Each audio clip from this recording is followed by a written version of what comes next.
غیر اعرابی جملے الجمل التی لا محل لها من الاعراب، یعنی وہ جملے کہ جن کا کوئی محل نہیں ہوتا اعراب کے حوالے سے، محلاً مرفوع منصوب مجرور یا مجزوم کچھ نہیں بنتے۔ پچھلی ویڈیو جو ہے وہ ان جملوں کے بارے میں تفصیل سے بیان کی گئی کہ جن جملوں کا اعراب ہوتا ہے محلاً کچھ نہ کچھ بنتے ہیں، اور وہ کون سے جملے ہیں، ان کی کتنی اقسام ہے اور ان کی کیا ڈیٹیل ہے۔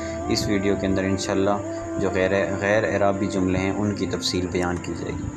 تو یہ بہت ساری قسموں پر ہیں، ان میں سے سب سے پہلی قسم جو ہے وہ ہے جملہ ابتدائیہ۔ جملہ ابتدائیہ کیا ہوتا ہے؟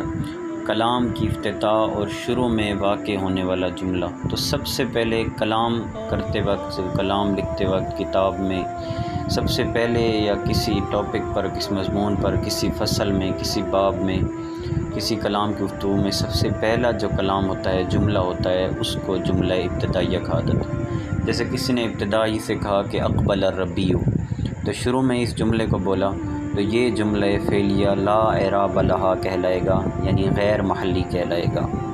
اس کے بعد ہے جملہ استئنافیہ۔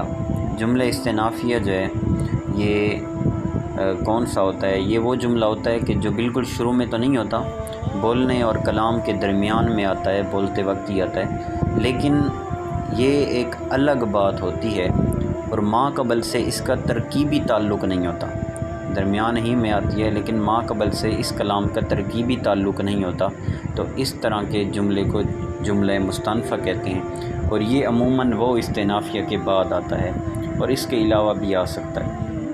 جیسے قرآن مجید میں ہے کہ لا يحزنک قولہم ان العزۃ للہ جمیعا، اس میں جملہ ان العزۃ للجمیع یہ جملہ استئنافیہ ہے، لا محل لها من الاعراب، یعنی محلاً یہ کچھ بھی نہیں بن رہا کہ اس پر جملہ استئنافیہ کی تعریف سچی، اور یہ کہ یہ درمیان میں آ رہا ہے، شروع میں نہیں آ رہا، اور ترکیبی اعتبار سے لا يحزنک قولہم سے اس کا کوئی تعلق نہیں ہے، ان العزۃ للہ جمیعا ترکیبی حوالے سے بالکل یہ الگ ہے، تو یہ جملہ استئنافیہ ہوگا اور لا محل لها من الاعراب کہلائے گا، یعنی جس کا کوئی اعراب نہیں ہوتا، غیر محلی ہوتا ہے۔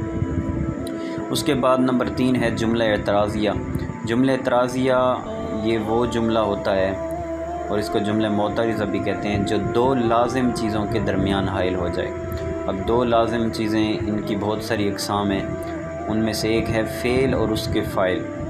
تو فعل اور فاعل کے درمیان آنے والا جملہ اعتراضیہ کہلائے گا۔ جسے جاء المعلم اصل میں ہے، فعل فاعل ہیں، لیکن درمیان میں آ گیا واقول الحق، اس میں جا فعل اور المعلم فاعل ہے، درمیان میں واقول الحق جو ہے، واقول الحق کا یہ جملہ اعتراضیہ یا جملہ معترضہ لا محل لها من الاعراب کہلائے گا، یعنی غیر اعرابی کہلائے گا۔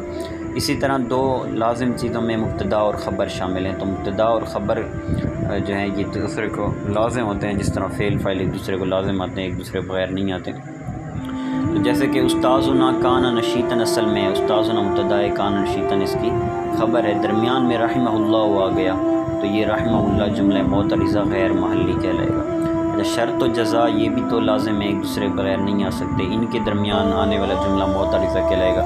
جیسے قرآن پاک میں ہے فَإِن لَّمْ تَفْعَلُوا وَلَن تَفْعَلُوا فَاتَّقُوا النَّارَ، اب اس میں إِن لَّمْ تَفْعَلُوا شرط ہے، فَاتَّقُوا النَّارَ جزا ہے، ان دونوں کے درمیان وَلَن تَفْعَلُوا یہ جملہ اعتراضیہ غیر محلی ہے۔ اس کے بعد ہے قسم اور جواب قسم، کہ یہ بھی دو لازم چیزیں ہیں، ان کے درمیان جیسے کہ شاعر کا قول لعمری، اب یہ قسم ہے، اس کا جو جواب قسم ہے لعمری لقد نطقت بطلا علی الاقارع، تو لقد نطقت بطلا آخر تک یہ جو ہے لعمری کا جواب قسم ہے، ان دونوں کے درمیان یہ جو جملہ ہے وما عمری علی بہین یا وما عمری علی بہین، تو یہ جملہ معترضہ لا محل لها من الاعراب کہلائے گا۔ اس طرح موصوف اور صفت کے درمیان آنے والا جملہ کہ یہ دو لازم چیزیں ہیں، وہ بھی جملہ معترضہ کہلائے گا، جسے قرآن پاک میں ہے وَإِنَّهُ لَقَسَمٌ عَظِيمٌ، تو یہ درمیان میں جو ہے لو تعلمون، وَإِنَّهُ لَقَسَمٌ لَوْ تَعْلَمُونَ عظیم، تو یہ قسم موصوف، عظیم اس کی صفت ہے، ان دونوں کے درمیان لو تعلمون یہ جملہ معترضہ لا محل لها من الاعراب ہے۔ اچھا، اس میں موصول اور اس کا صلہ یہ بھی دو لازم ملزوم ہیں ایک دوسرے کو، تو ان کے درمیان آنے والا بھی جملہ معترضہ کہلائے گا، جیسے ھذا الذی ھلکہ ضربنی، اب یہ اللہ اس میں اصول ہے، درا بنی اس کا صلہ ہے، ان دونوں کے درمیان ہلاکہ اللہ جو ہے یہ جملہ معترضہ غیر محلی ہے۔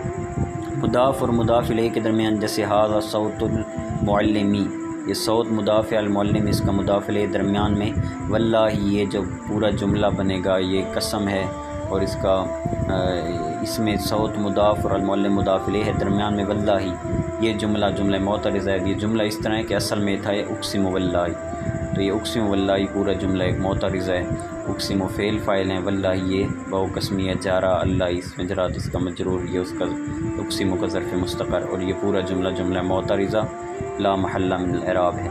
حرف اور اس کی تاکید لفظی کے درمیان، کہ جو تاکید ہوتی ہے وہ مؤکد کے تابع ہوتی ہے، اس کو لازم ہوتی ہے، مطبوع تابع کے بغیر نہیں آ سکتا۔ تو حرف کی اگر تاکید لفظی لائی جا رہی ہو، یعنی دوسرے حرف سے لی جا رہی ہو، تب درمیان میں جو چیز آئے گی تو وہ جملہ آئے گا، وہ جملہ معترضہ کہلائے گا۔ جس شاعر کا قول ہے لیتا وحل ینفع شیئا لیتا شبابا بیا فاشتریتو۔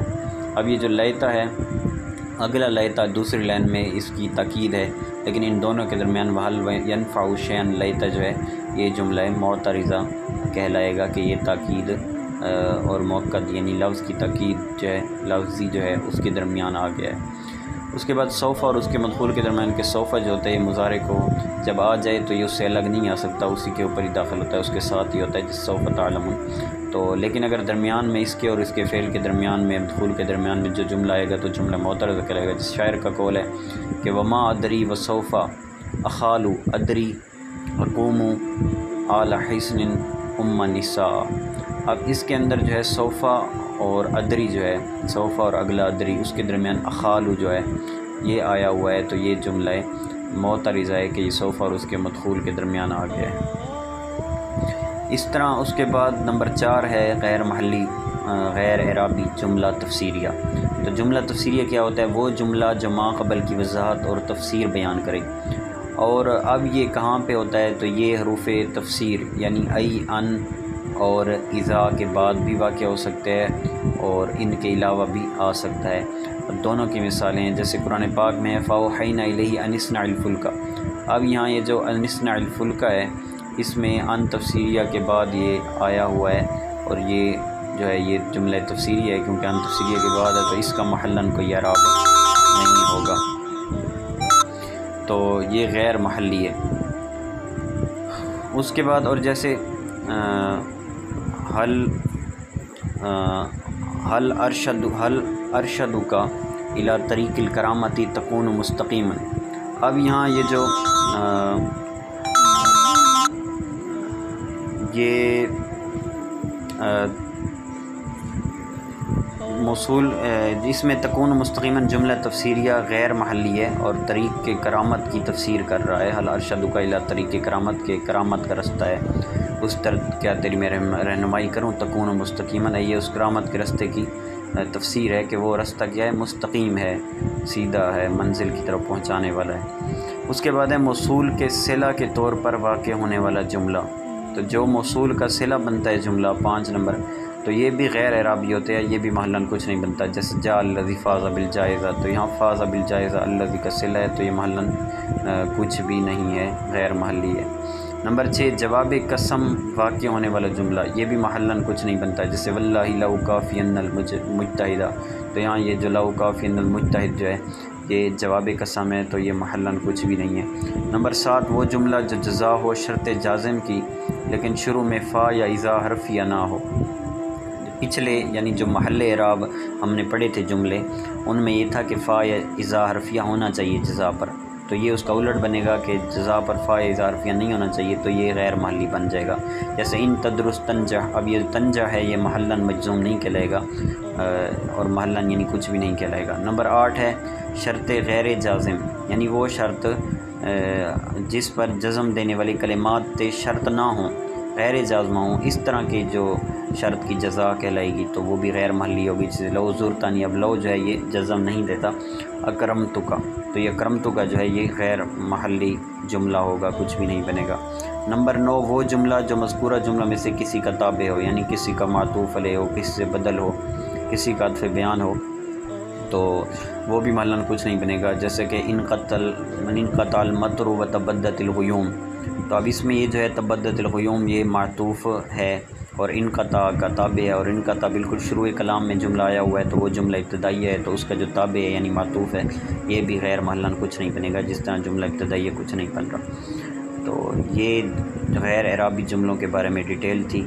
اللہ پاک سے دعا ہے کہ ان کو یاد رکھنے سمجھنے کی اللہ پاک توفیق عطا فرمائے۔ ویڈیو مکمل دیکھنے کا بہت شکریہ۔ علم نحو سے ریلیٹڈ اہم معلومات اور عبارت کو مضبوط بنانے کے لیے چینل کو سبسکرائب کریں، ویڈیو کو لائک اور شیئر کریں، اور کومنٹس میں اس حوالے سے اپنی کوئی رائے دینا چاہیں تو وہ بھی آپ دے سکتے ہیں۔ جزاک اللہ خیر۔